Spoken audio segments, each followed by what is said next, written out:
It's true. And I think a lot of people struggle with that because people want to be accepted, but it's really most important to be accepted by yourself, because self-acceptance is really self-love. That's really what it is. Like, I accept every part of myself exactly as I am right now. Hi, this is Shelah Marie, and you're listening to Dreams and Drive.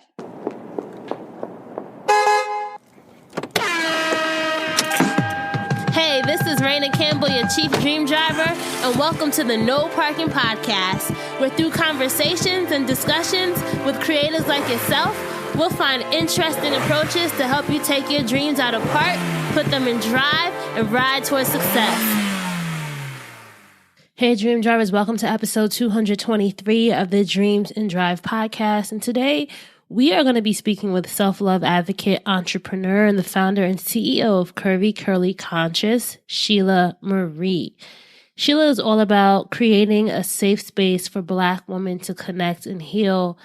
And I thought she would be somebody perfect to talk about this idea of how to heal the relationship with oneself.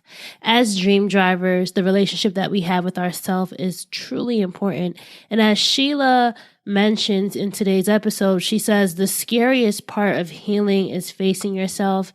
And honestly, this facing of ourselves can involve a lot of heavy lifting, a lot of soul searching, a lot of soul work.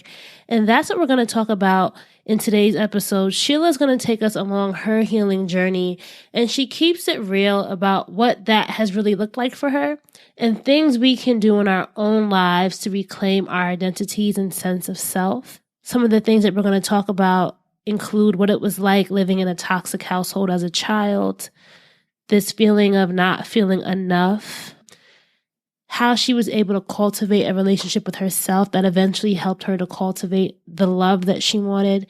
We talk about her engagement to rapper Ace Hood. We're also going to talk about how to stop being a victim, how to reclaim our identities, and what it's like navigating entrepreneurship for Shelah. She keeps it real about how it's not that easy and how a lot of things don't come natural to her. So if you're somebody who is on this road to healing and you're trying to also juggle your own dream driving endeavors, I really think you're going to enjoy this episode. As always, please share this with your community. I count on you guys every week to push these episodes out if you enjoy them, to just share them with your own community, your own network.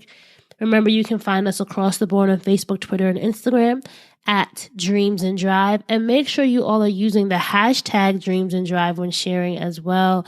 Tag us in everything. I love to get in there and engage right back with you. And lastly, remember, wherever you're listening, make sure that you are subscribed so that you get notifications every time we have a new episode. And if you're listening in on Apple Podcasts, please leave us a rating and a review.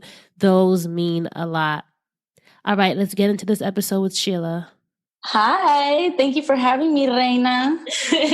I'm so excited. I feel like, we got to talk back earlier this year. I was interviewing you for XO Nicole, but I'm happy that, we're doing this a second time around to share more gems with our Dreams and Drive audience today. Yes, I'm excited. I am excited. So, Shelah, the thing that I love to ask all our guests, right? And I feel like it's really important sometimes to reflect on who we were as children, right? Mm-hmm. So what would you say, what was inspiring you as a kid? Like, what were the things that lit you up about life as a 8-year-old, 9-year-old? I was just always very curious. I got for Christmas one year, I got a book of questions, and I was like really offended about it, but offended by it. But I'm curious about people and why they do the things that they do. I've always been like that. When I was small, my favorite show was Oprah, and my mom thought it was very weird that a kid like that. I was like 7, and I just loved Oprah. So for me, since I was young, I've just always been curious about human behavior and ways of relating. It's always been interesting to me. What do you think it was about the show Oprah that really intrigued you? Well, probably 2 things. The first is that I didn't have any Black women in my house. I really didn't know any Black women at all. Like, I wasn't really in connection with my aunties, or my grandmother had passed away. So I really didn't see any, like, a Black matriarchal figure. I did not have that. My mom is not Black. My mother is white, Cuban. So I was like just very drawn to seeing a Black woman on TV. It was very like, that was like, I didn't really see that as, you see it more now, but at that time I didn't really see it much. And I wanted the guidance from a Black woman. So Oprah was like kind of like my TV mom. And so there was that. And then it was the first time I heard people talking about, I won't say like, okay, so I just feel like I grew up in kind of a little bit of a chaotic environment. Mm-hmm. And there wasn't much talking about it, like what was happening, why was it happening. So she would be bringing people onto her show that would be going through all of these traumatic things or whatever, and talking to them and looking at them in the eye and being like, I relate to you, I understand you.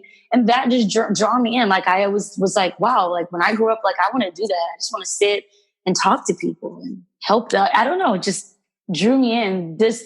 It was like unraveling the inner workings of people and promoting healing in a sense. Not all of Oprah was healing, but that's like the thing that really got me. That's so interesting. I feel like we all I feel like people who are millennials, we all have a different connection with Oprah in some way. I remember when I was in elementary school, I did a book report on her. I think I had to read like her little like some kind of little children's biography of Oprah. And the thing I realized was she had a lot of money, right? And so from 4th grade to 6th grade, I wrote her letters trying to get her to give money to our school so they could redo our gym. Oh my gosh. And it's funny because my dad at the time, like he encouraged me. He was like, you know what, Raina, write those letters. You never know. She might read them. And I really was like, all right, Daddy, I'm going to write these letters so she can redo our gym. It was just like, wow. Learning about, I think as, being young Black women, just seeing somebody in a role that we may not have ever, like, you know what I mean? Like, I feel like that it's really important to have those role models in lives, even if they're like kind of virtual role models, Mm-hmm. It's true. It still works. It's like Instagram. Yep. Like, like you, we might not be meeting people, but it doesn't matter. Like human connection transcends all digital space, all of that. It doesn't matter. It still can work. It still can connect you. Just like reading a book, it's words on a page, but you can somehow like imagine the whole scene and see it happening in your mind. Like, Yeah, and she, Oprah left some imprints on you that I'm pretty sure, like, have lasted till today. Just little parts of like what you're doing now with self-love and healing and telling people stories, letting women come together and communing and talking about things. That could have really been an early influence from a woman that you haven't met yet, right? For sure. Let's talk a little bit about the dream, right? What was a dream for you as a kid then? High school, looking at life ahead. What did you think Shelah was going to be doing with her life? In high school? Mm-hmm. I definitely thought I was going to be a famous actress in high school. Yeah. Yeah, I thought either a director or an actress. Like I always knew I wanted to be on stage, period. That was my thing. In high school, I started doing music videos. So it was like really cool because I was still in school, but I was like leaving school to go shoot videos. And then so I just was like, oh, I'm different. Like, oh, I'm going to be a star. Like that was definitely me in high school. What would you say your gift was at that point in time? Or did you even know what your gift was? You just knew what your passion was? I don't know if I knew what my gift was, but if I could look back, I would say that I'm driven. I was driven as a high schooler, and I really appreciate now looking back, like the environment that I grew up in, because it just made me so resourceful. Like my mom didn't give me anything. Like it was like everything you want, you have to work for it. So I was in school. I had a 4.2 GPA. Like I was taking AP classes. I was also working at TGI Fridays. And I was also a nanny, and I was involved in school. So like I just worked a lot. Was it 18? Was that legal? Yeah. No, it wasn't. It's legal to work. I think you can work at 16 in Florida, but I was working as the a amount nanny. Of hours, right? Like the amount of hours per week, I think are regulated. If it's like I think if you're under 14. I know in New Jersey, there's like special working papers you have to get, and you can't work more than this or whatever. Yeah. I don't even know. I probably was not legal because all of my like babysitting and nanny stuff was all under the table. So okay. I was just, like I'm looking back at it now. And I'm like, dang, I'm tired. Like I had a lot of energy back then, like going to school all day, coming home, changing my clothes, walking to the bus stop because my mom was like, I ain't got time to bring you. She couldn't. She was working. Mm-hmm. Go to the bus stop, take the bus to work. If anybody here is from Florida, public transportation is not reliable. It's not quick. It's not easy. It's hot outside. Oh my gosh. I remember by the time I got to work at Fridays, I was always sweating because we had to wear all black. So, and then like still figuring out how to do my homework on the bus ride and then come home. Like it was just, I was driven, man. I just knew I was like, I want things and I don't have them. So I'm just going to figure it out. Shelah, one of the things that I really want us to focus on for this interview today is this theme of you are enough, right? At this point in your life, I know you mentioned when you were younger, you didn't have a lot of Black women around, like kind of, teaching you and guiding you in that way. At this point in your life, did you feel like you were enough? Did you feel confident in yourself at this point? No, not at all. Not at all. I knew that I was pretty, socially, I was getting those cues, being put in the videos and modeling, and I was doing a little acting. So I knew, oh, okay, people think I look good, but I was really insecure about my place in the world because I didn't know if I was Black enough for the Black people. I wasn't Spanish enough for the Cuban people. I wasn't white enough for the white. Like I didn't want to be in the white crowd. Like it felt like I didn't know where I fit in. And I was also very an anxious teenager because I just was very anxious. I've always had anxiety. I kind of I think it's behavioral. I learned it. But so I didn't really fit in that much in high school. I was kind of like on the nerdy side. So that's why when I started doing videos, I was like, aha, yes, bitch, look at me now. But it was hard for me to make friends with Black girls at that age because the guys would be coming for me and then they'd be mad at that and it would just be a big thing and I really didn't fit in. So I did not think I was enough. No, not in high school. I feel like a lot of people might relate to that because high school is I feel like middle school really too. Middle and high school, you're just like the worst. Some soul searching that you don't even know that's what's going on, right? You don't even know. Yeah, you just be trying to figure. You don't even know who you are. Am I this? Am I that? And it's just people are choosing. I feel like it's a big time of choosing. Like, well, I am this. Well, I am going to be a jock. Okay, what are you going to be? Like, well, I am going to be smart. Okay, I am going to be like everybody's choosing. So I didn't feel like I fit into anyone. So I don't know. I did not think that I was enough for sure. Do you think your attraction to acting was kind of like not a getaway, but a way to define and be somebody because you didn't really know who you were at that time? Yeah, sure. And it was to me making sense of everything that I was feeling and seeing, but maybe didn't know how to explain or didn't know who to talk to it about. Like I always say like that growing up as the only Black person in my house made me an actress because I very clearly could see like performance. I saw that race was a performance. Gender is a performance. All of these things, like we perform the elements of who we are. I saw that so clearly in my upbringing. Like I would know, oh, okay, if you're going to be around the Black kids, you have to speak like this. If you don't have the right script, they're not going to accept you. If you don't have the right costume, okay, if I wear Saucony's, it's cool. I'm in. If I listen to Master P, okay, I'm in. But don't tell them that you listen to Gwen Stefani. That's not okay. So I just was like very clear, like, okay, if I go around my white family, okay, don't talk too much. Don't say cuz my mom doesn't like it. Da, da, da. So it was just always figuring out, like I was just seeing it, but I didn't know how to describe it. So I think I was always attracted to acting because it's code switching, really. Mm-hmm. Like actors can code switch, they can do different accents. They can, blend into different environments. And I just really was attracted to that. I was attracted to the storytelling of acting. I love a story. I love to tell stories. I think that stories are the basic building blocks of our experience, like on a psychological level, on a spiritual level, and then even an entertainment level. Like it's all about a story and what is the story that's being told. And so that's what attracted me to acting. I was like, ooh, I get to tell stories and be this and be that. It was really fun. You know what I think is really interesting about your journey? I think it's something a lot of us can relate to is thinking that something's going to be one way and then you get there and it completely is not what you think, right? So talk to us about your 2010 move to New York City, right? Like you had big dreams. Yeah. How did that unravel for you? I have been told that my spiritual path in this life it will always be trial and error. Mm-hmm. That my whole lesson is to not try to have everything figured out. And I'm going to try something and then I'm going to realize that there's a greater plan for me.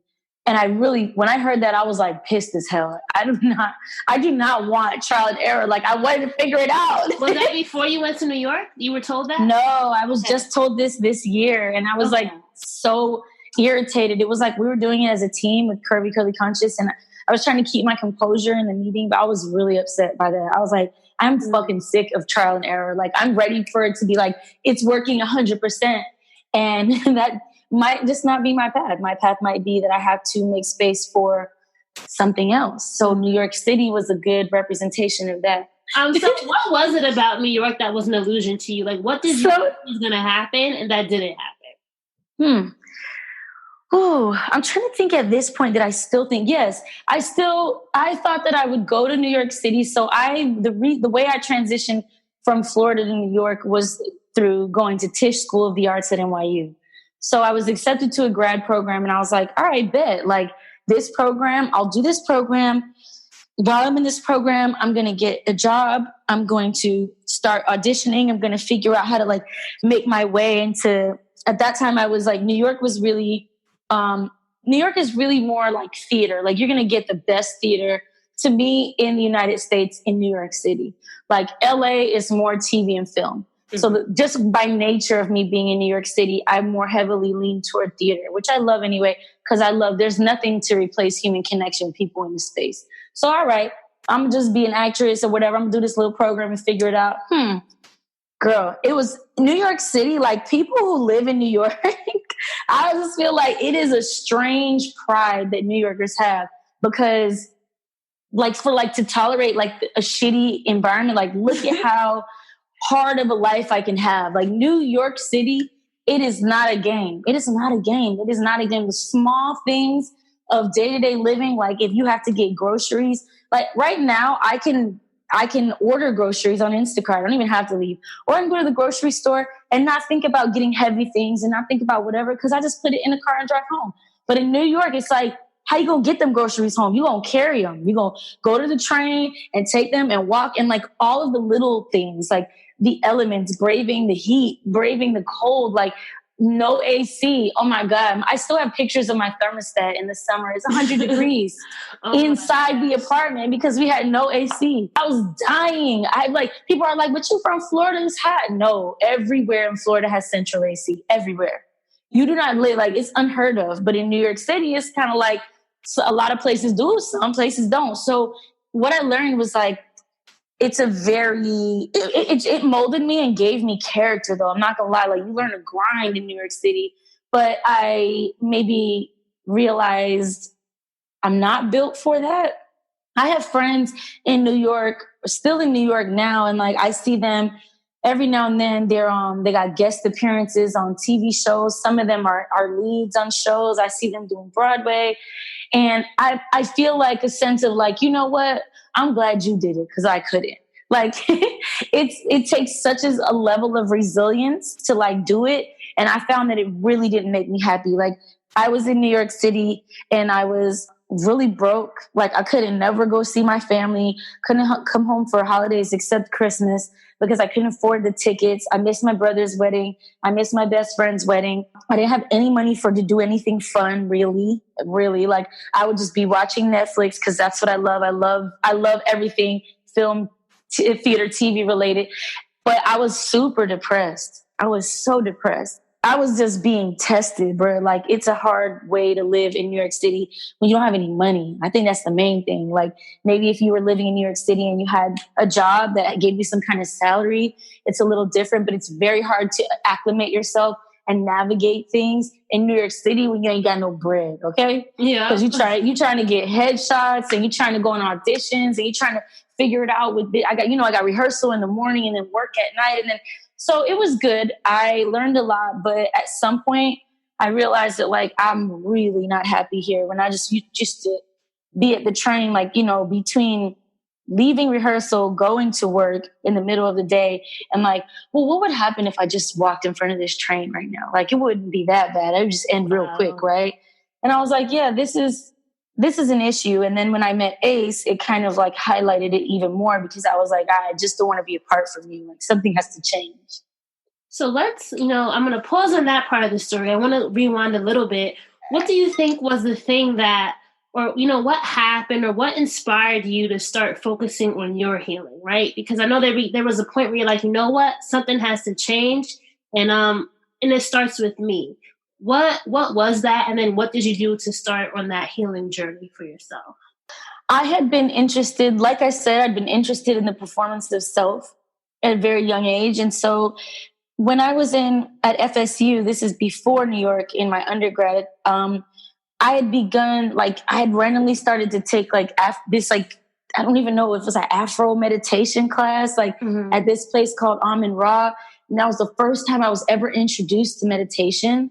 And like, it was just so new to me. Up until that point, I had identified heavily as a Christian. I went to church by myself. Nobody in my family went with me. It was my own journey. I would read the Bible by myself. But I always remember feeling like, this doesn't feel right. Like, so everybody else is going to hell? Like, all these people? So, but I thought he was like, all these things started to, just like make me question. So I started reading like Buddhist books. I was just interested in it. And so I had learned like a little bit. The seeds had been planted at FSU, but I didn't really go for it. So in New York, like, this is before I met Ace, but like in the midst of everything that I was just describing, I was dating somebody and it was like a really emotionally abusive relationship between the two of us. It was just toxic. And I just remember one time we were arguing and, he said, yeah, bitch, I hope I'm the first person to call you that, bitch. And like, I thought like it just happened in this like, time stopped. And I was like a child again. And I heard my mom call me a bitch. And it was like, whoa, you're not the first person to call me that. And so like, I just very quickly, like it was an out of body experience. Like I wasn't sad. I wasn't hurt. I wasn't offended. I was just like, I have been playing out this dynamic for 20 plus years. It's over. It's a wrap. I'm never doing this again.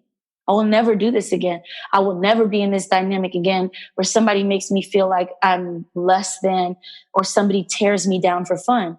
And so that is what it was. It was that moment. Like from that moment, I was like, whatever it takes, whatever I have to do to rewire this and rework this and heal this, I'm going to do.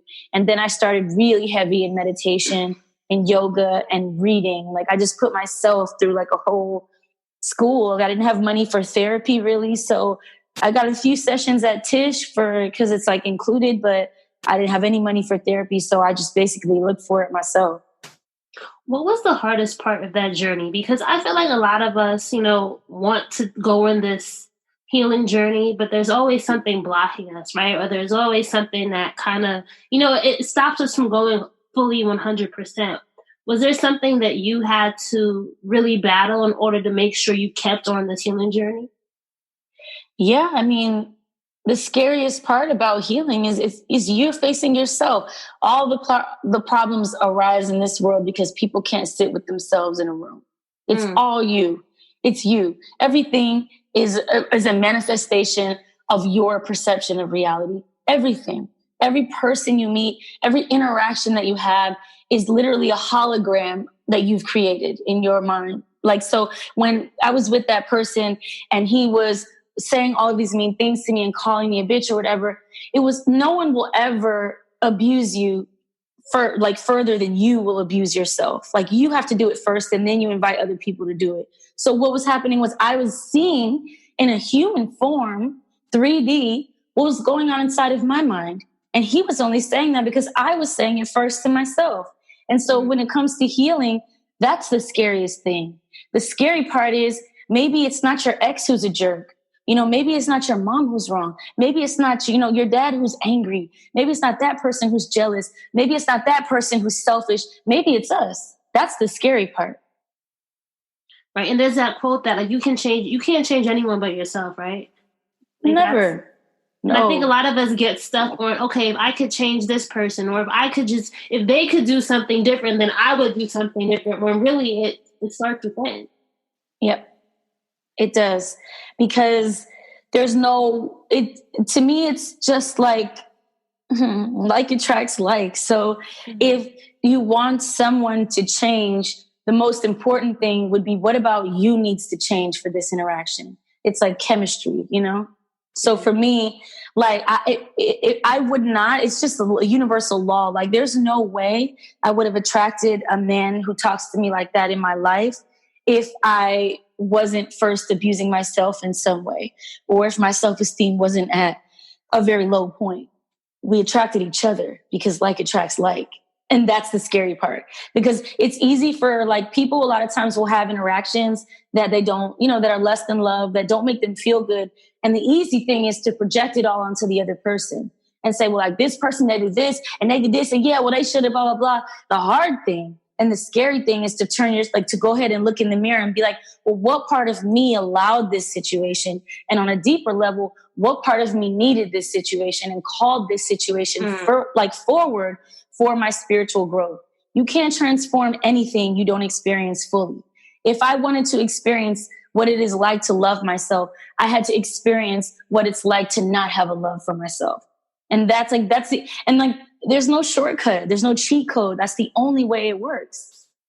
Unfortunately, I know. I mean, maybe not, because, in reading a lot of Buddhist texts or whatever, like there really is maybe that's what promotes a lot of suffering with us in general, is that we expect ourselves not to suffer. And we expect things to be different than we are, as opposed to realizing that it's yin and yang, honey. Like it is what it is. When you experience joy, you experience the opposite as well. And it's just a part of life. It's not so much what you're experiencing. It's more so how you move through that experience.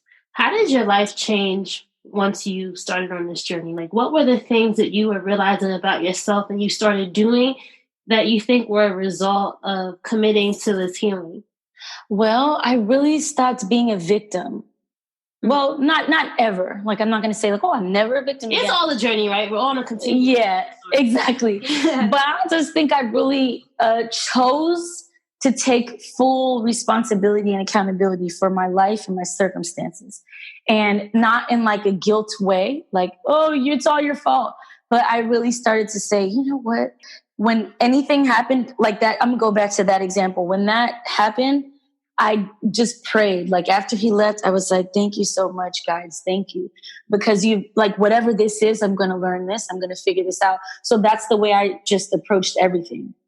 You know what I love about your story? And I'm saying this because I know, because we talked about this before in the X on Nicole interview, but the story of Ace in your life, right? Like, what do you think? I know you talked about when you met him, that also was a point of change for you. Like, what do you think? How do you think the influence of having healthy support and this healthy love, how did that change? How did that impact you? Oh God, it's so funny. Every time I talk about this, I'm such a crier. I'm like, don't get emotional. Ace, it's interesting. So, okay, when I met him, it was weird. The both of us say the same thing. When I didn't think this before I met him, but when I met him, like the first time I saw him in person, he just had this big smile, and it just gave me, I don't know what it was. It was something about the smile that I wasn't expecting, because the rest of the rappers around there, like he was like in some section, they were all like, none of them were smiling. It was just all like mean mugging, and niggas was like, and Ace's, whatever. Yeah, Ace's persona, the way he was. And so I wasn't expecting the smile, and it just like, I felt something, and I was like, wow, like whatever this is, I'm going for it. I hope I'm supposed to, because I'm going for it. And it was error, right? That's a theme in your life, but this one works. Hello. It's still, honey, trial and error, okay? But I feel like he just loved me, like from the beginning. Like it was it was just I hadn't really experienced that. Like it was not love, but like I could see he had a deep sense of admiration for me. Mm-hmm. He really did from the beginning. And we were not, yeah, it was right. It was really cool. Like I remember like just being around him the first time, I was like so worried, like, oh, he gonna think I'm a groupie. He gonna think I'm not down for that. And he never tried me. He was so respectful to me from the beginning. So we grew together though. Like I wouldn't say that we met each other and things were 100% healthy and it was great. Like, no, we went through a lot of dysfunction too, because we were both still working on each other. And the dynamic that we had was because I had been on this journey of taking accountability and self-reflexivity and being radically honest with myself. I was innately doing the same thing with him. And so it was the first time, I don't know, it might have been the first time in his life he was presented with somebody who not made him, but I made it so you can't hide it. Like, you see this, right? Mm-hmm. You see that, hey, I just want you to know that that's what it is. You got to call that, I am a call a thing, beloved, right? Like, I had to tell him, like, nah, bro. Because everybody else around him in that time was kind of enabling him, or people didn't confront him in that way. He was used to getting what he wanted and like, just, so there was like all of these toxic dynamics that he picked up from being in celebrity and being in hip hop. And so it was a journey for us. And I feel like I'm just glad that I told him, I was like, listen, me and you, I remember telling him at some point in the relationship, like, yo, me and you got potential, bro. I'm gonna let you know right now. But we got potential. We do. I felt it. I felt like I would see it in my visions. Like, we could be great if you choose. Okay? I'm going to choose. But if you don't choose, it's a wrap. And then I'm going to move on and I'm going to go choose somebody else and I'm going to be even greater. And I will. Because it's not you that's special and important. Like, I can manifest you in another body. Ain't no problem.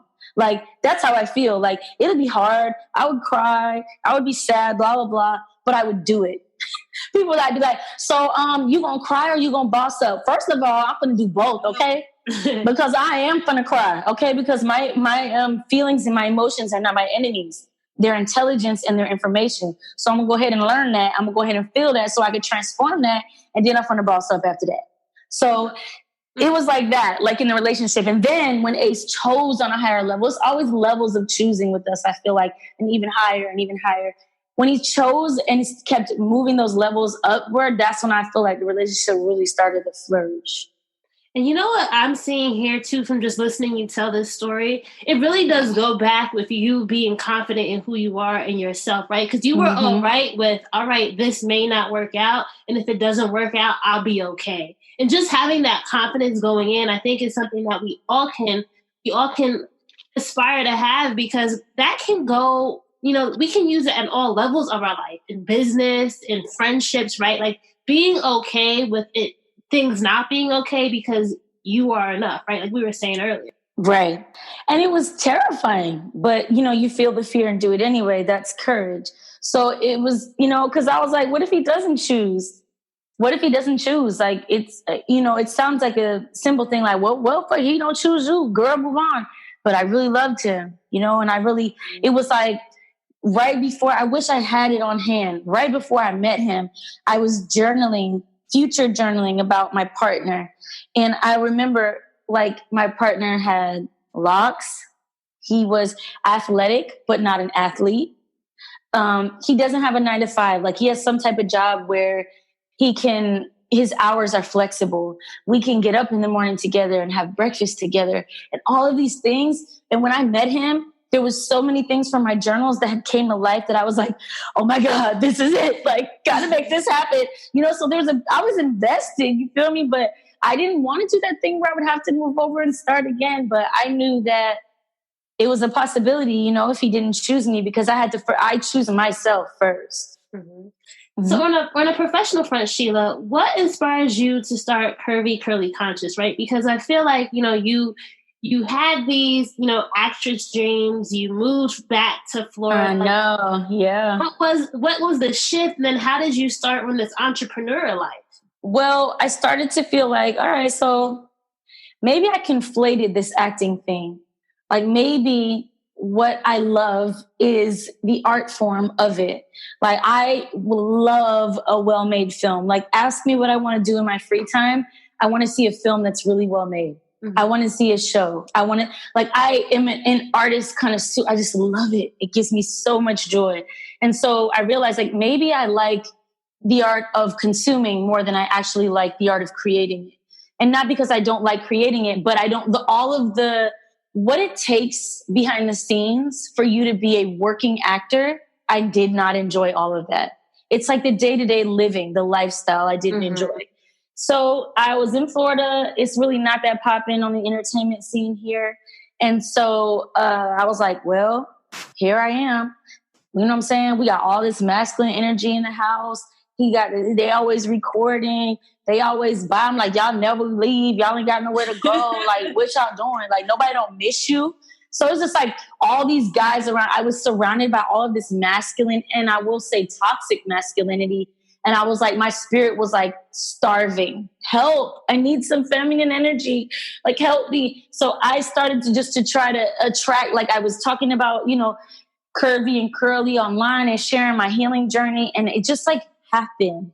Literally, my friend Tasha that I went to FSU with was in Florida. She was like, yeah, we should like produce an event. Like, I was like, yeah, like, let's like make it Curvy Curly Conscious. Like, that sounds good.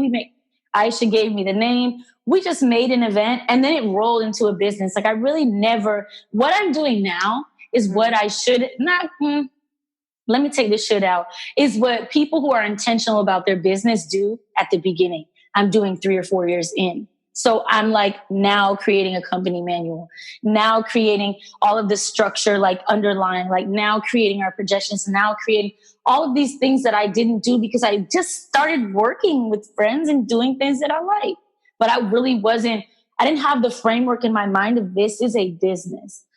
I'm not That's a business. Not bad though, right? I feel like a lot of our things start like that. Even with me building Dreams and Drive, I launched it in January 2016, and I didn't even really know that the podcast would take off. I didn't even really, like, you know how you start something, but you just have this genuine love. Like, I just had a love for talking to people that my mind, I don't think in 2016, if I tried to start a business then, I would have really, like, I don't think it was the right time. You know what I mean? I feel like I had to kind of go through years of talking to people and meeting people and relationship building in order for now in 2019 to see, all right, this is how this could be bigger than what you were even starting out. So I don't think that's necessarily bad, right? To let things evolve.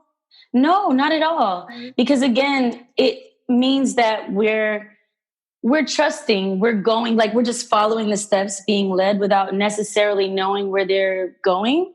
And that is an ultimate act in faith and trust, right? Like if you have to have everything figured out and you have to know every single step you're taking, you really don't believe in anything higher than yourself. But if you really do have trust and faith, then a part of it is out of your hands, which I struggle with all the time. What do you think was the secret sauce, like that you were finding that people were really loving about what you were able to deliver to the women that you're working with? Like why do you think women come back to work with you? Well, women of color, and especially Black women, are tired of being told about themselves by people who are not Black. We're tired of being told how to heal by people who are not sharing our same journey. So, and I know this because I'm us. I remember just reading, the only book I could find by any African-American woman at that time was Ayanna Vanzan, or Oprah. Where are the young Black women that are going through this? Anybody else? Is anybody else questioning Christianity like me? No, we're not talking about that. Is anybody else so why my community is attracted to me is because they're hearing their thoughts out loud and they're hearing a voice that they can resonate and connect with. That's why I created meditation mixtapes, right? That's why I'm releasing more this month, because people want to meditate to a voice that sounds like them.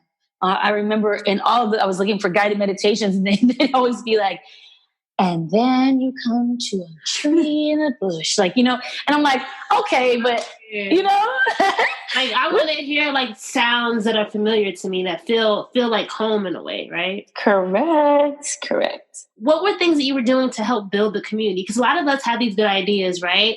How did you start getting people to actually care about what it was and building a fan base of supporters and actual customers? Well, I used transparency and authenticity, especially because I was using the platform of Instagram, and there was a lot of, you know what I'm saying? It was a lot of putting on going on Instagram. It still is. So it was like people, like there's more of it now, but when I started Instagram, there wasn't. So I feel like people were attracted to that. They're like, oh my God, finally.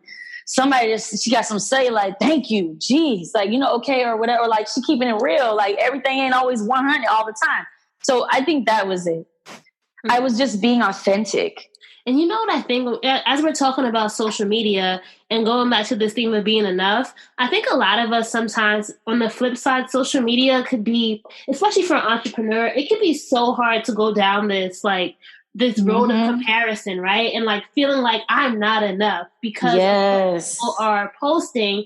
And a lot of us don't realize that people are only posting what they want you to see. But it's hard when you're scrolling to remember that, right? Like, how did you ever deal with this? Although you were, you were building your own community and having success. And I guess, from an Instagram standpoint, like you're popping, right? Like, how did you deal with that? I'm like, am I? Thank you. I have dealt with the comparison thing a lot, and I still do sometimes, but I had to stop doing that because I'm like, when you compare yourself to other people, you have no idea what, like, okay, so let's say if it's a body thing, right? Like you see a girl on Instagram and you're like, damn, man, I wish my body looked like that. Okay, so what if she's starving herself? Okay, so what if she's using some type of drugs to stay that skinny? Okay, so what if she's getting a bunch of surgery? Do you still want that? You still want that? Would you want that? So it's kind of like, like with these women I used to admire, man, look at their businesses. It's so dope. I wish I could just be like that. Okay, so what if they don't have a personal life? Not saying they don't, but would you want that? Okay, so what if they never relax? Is that what you want? So realizing that there's a lot that goes behind the scenes, and you just, we go in and fill in the blanks, but we don't know. We really don't. You don't know what goes on. You don't know what that person has going on.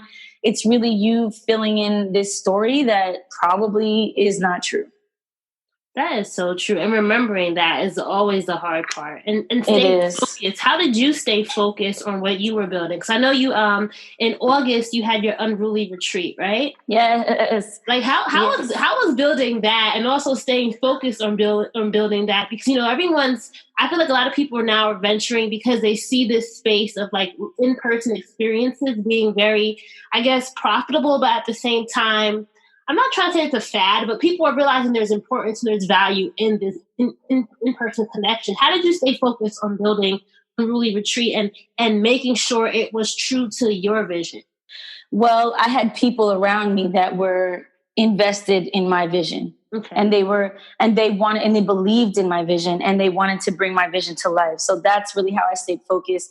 And then also too, like meditation helped me a lot, because what meditation does for me, among other things, is it helps me, it like brings in the reins. Like when you just could be like, looking around at everything else, it's like, whoa, I get centered and I see my own vision. I connect to my own purpose. I'm reminded of my own thoughts, and that helps me stay on track. And two, I'm very confident in that. Like there's a lot of things that I'm not so confident in. I'm not so confident in myself as a business owner. Like I think I'm okay at it. A lot of people are way better than me. But what I'm confident in is what I do. Like Unruly Retreat is unmatched. I'm confident about that. The way I am able to curate the space and lead people through a healing journey, and they still turn up and they still have fun. And the way I'm able to create a space, I am extremely confident in that. And I think it's important to acknowledge that, right? Because I think a lot of times we as creatives, we as entrepreneurs, no matter what stage of the journey we're in, it's hard to be truthful with yourself about what you are good at and what you're not. And sometimes when we're not truthful, we waste a lot of time. Oh my gosh. I know you mentioned that you had to bring on a team, right? You had a team of people helping you. Could you have imagined doing it alone? Nope. Trying to do everything yourself? It would have never happened. It would have never happened by myself. Never. I don't know how to create, like I could create a sales page. It would take me forever.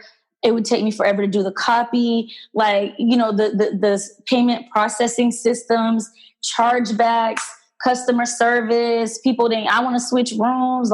Nope, never.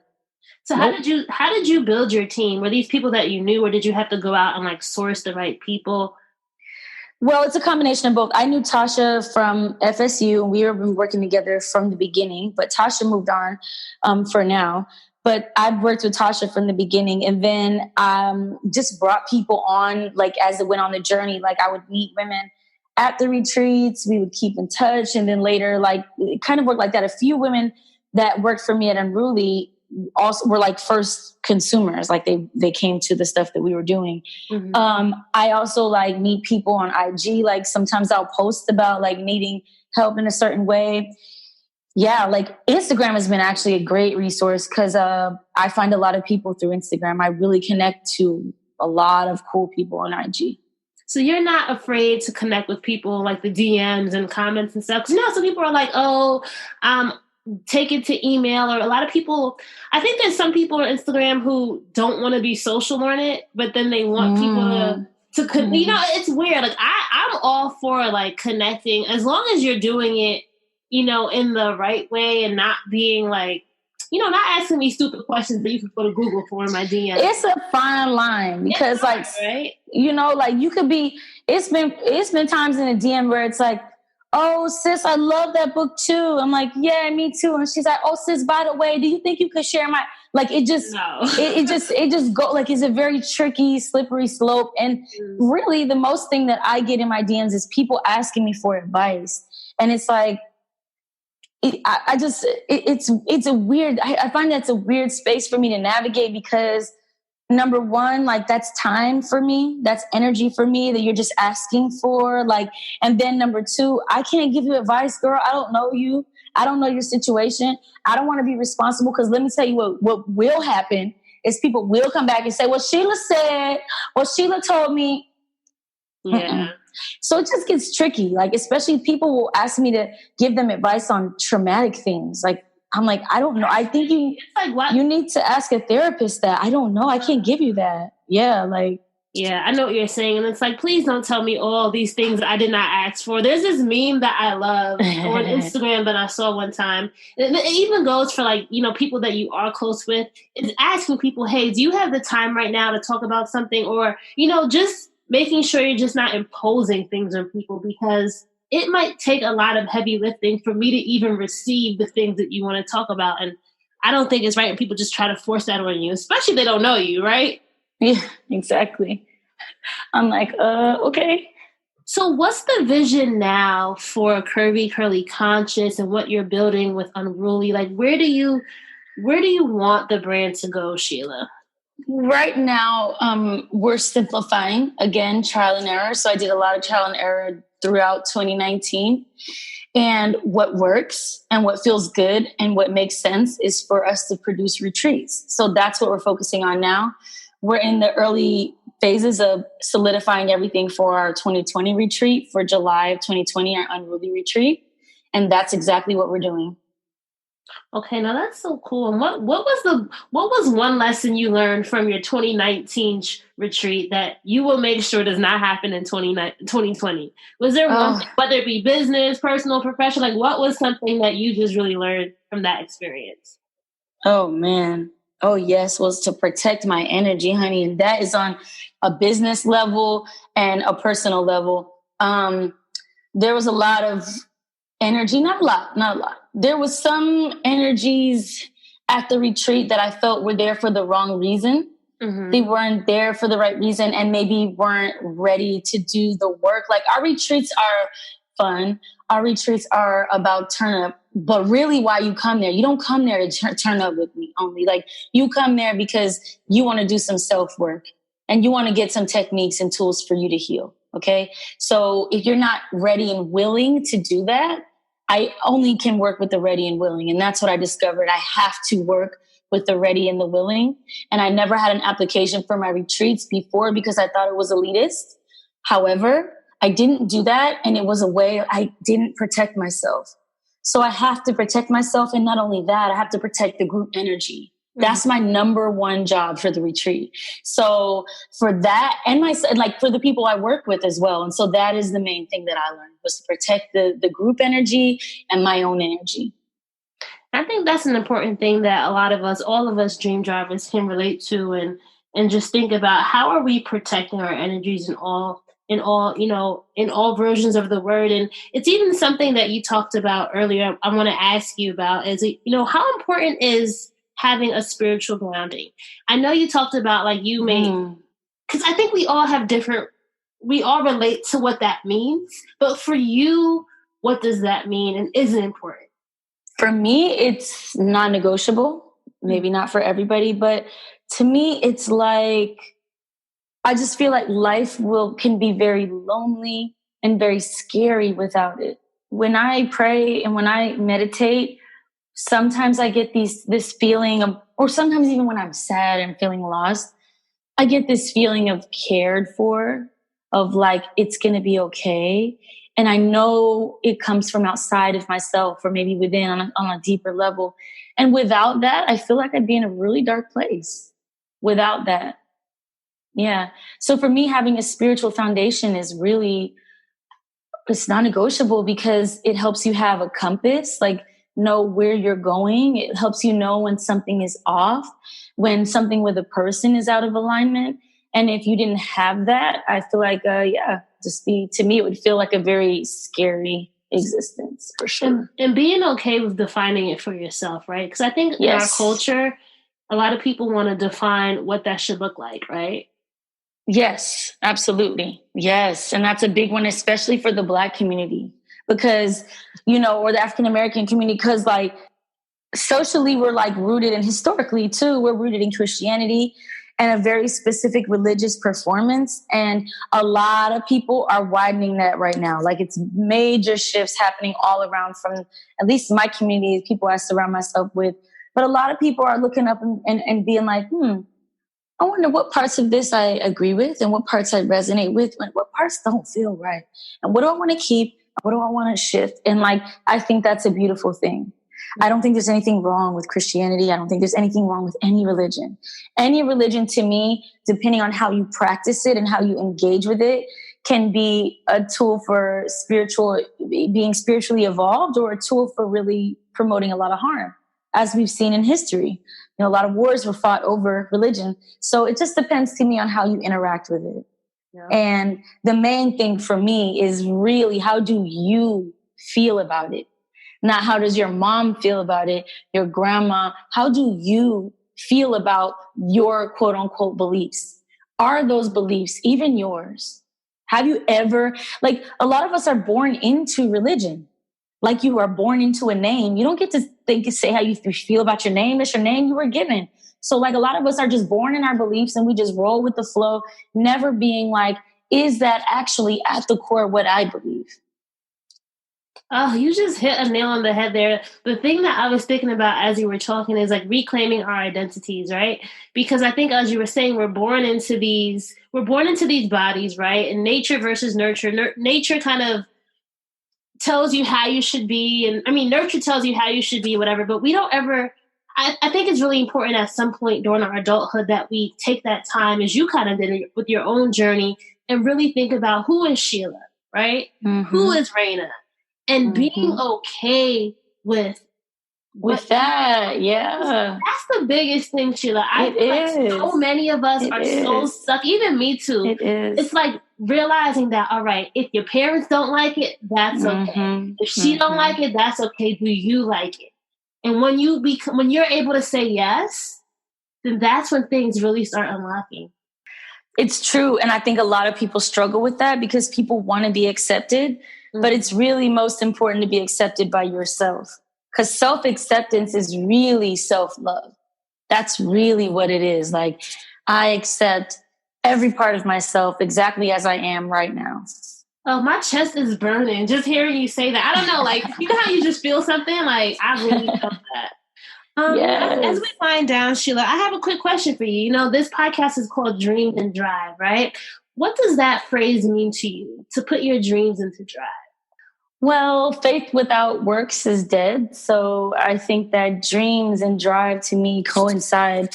It's about knowing what your dream is and then having the faith to really take the steps to create it. And, what are three things? If you want to be a dream driver, you have to have your keys to success, right? So what are three things that you think every dream driver needs in their toolkit before they hit the road? A support system, whatever that looks like. Mm-hmm. It's very hard to do. Like, you just need a support system. Like, I feel like that's foundational for feeling. It's just for your mental health. You need a support system. You need to be flexible. That's the main thing. I think you need to be flexible on what it looks like. And you have to have resilience. You have to have resilience to when something doesn't work out or the way that you wanted to be like, all right, well, we can't do that, but we can do this, as opposed to just stopping in your tracks. Well, that's it, Shelah. This has been such an amazing conversation. I thank you for just talking with us and just sharing your journey. Because I feel like, as you said, stories fuel the world. And when we start sharing our stories, it inspires something in somebody else. And everyone listening to this today is going to get something out of it, right? Yeah. And that's what I really appreciate from you. Thank you so much. Oh, thank you. Thank you so much for having me. I hope it was beneficial in some way. All right, so that's a wrap for episode 223 with Shelah Marie. I hope you enjoyed hearing her dream driving journey as well as her keys to success. And if you enjoyed this episode, you know what I'm going to ask you to do right now before you even exit out of this app, wherever you're listening to us. Please make sure that you are screenshotting this and sharing it with your community, your network, or social media. You can tag us. We are Dreams and Drive across the board on Facebook, Twitter, and Instagram. And make sure you're using the hashtag Dreams and Drive as well. I count on y'all every week to keep pushing these episodes out. So thank you. If you are somebody who does that faithfully, I truly, truly appreciate it. Remember, if you're listening to us on Apple Podcasts, please leave us a rating and review. Going to the app and clicking however many stars you want to give us is really appreciated. And going the extra step of writing something about your experience with the show is also something that is tremendously helpful. So I'm going to go in right now and I'm going to read you guys this review that I just got. And I just love hearing things like this. This is coming from Kiara M. And she says, life-changing. Oh my gosh, I really look forward to your podcast every week. Your guests always speak to something pertaining to what I'm going through as an entrepreneur figuring it out. I appreciate your bravery for deciding to bless this platform with your positive attitude and determination. Keep it up, girl. Thank you so much. I say this every week. Being a podcaster is hard. Not really having a roadmap for what I'm doing is hard, but getting your feedback, hearing from you guys on social media, getting your emails, that makes me feel so fulfilled and makes me feel like, wow, listening to these stories are helpful for you all and they're doing what I always wanted them to do, is inspiring and empowering. And also making you realize there's power in your own testimony. There's power in your own story. So thank you, Kiara. I really, really appreciate it.